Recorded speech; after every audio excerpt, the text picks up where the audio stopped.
মূলত ইমাম আবু হানিফা সহ যতজন ইমাম বলেছেন যে কোনো দেশে যার নিজ নিজ ভাষায় খুতবা দিতে পারবে, তাদের মূল কাহিনীটা হচ্ছে নাহা রাসূলুল্লাহ সাল্লাল্লাহু আলাইহি ওয়াসাল্লাম আনি তাহাল্লুকি ইয়াউমুল জুমআতি ক্বাবলা সালাত।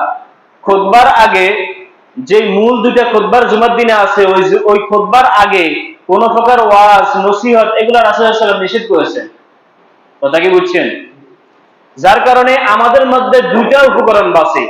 খুতবা দেওয়ার দুইটা পদ্ধতি আছে। একটা হচ্ছে হয়তো আপনি খুতবাটা মিম্বারে দাঁড়িয়ে যার যার বাসায় দিবেন, অথবা আপনি এই দুইটা খুতবার আগে আরো একটা তৃতীয় খুতবা বানাইতে হবে, যেটা এখন আমি মিম্বারে বসে আপনাদের ওয়াজ করি।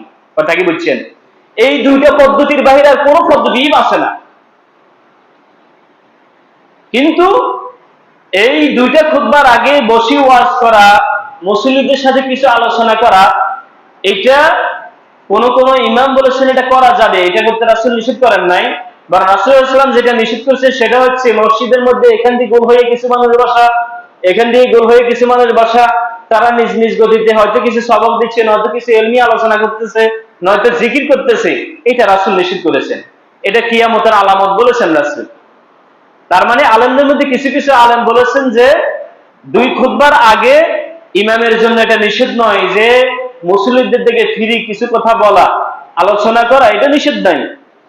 যার কারণে এই দুইটা মাধ্যম সারা পৃথিবীতে চলে। একটা হচ্ছে আরবি দুইটা খুতবার আগে ইমাম নিজ নিজ ভাষায় কিছু আলোচনা করবে, যেমন আমরা ওয়াজ করি এখন দ্বিতীয় আজানের আগে। কথা কি বুঝছেন? আর দ্বিতীয় নম্বর পদ্ধতি হচ্ছে জুমার খুতবা দাঁড়িয়ে যে দুইটা খুতবা দেয়, ওই দুইটা খুতবা নিজ নিজ ভাষায় দিবে।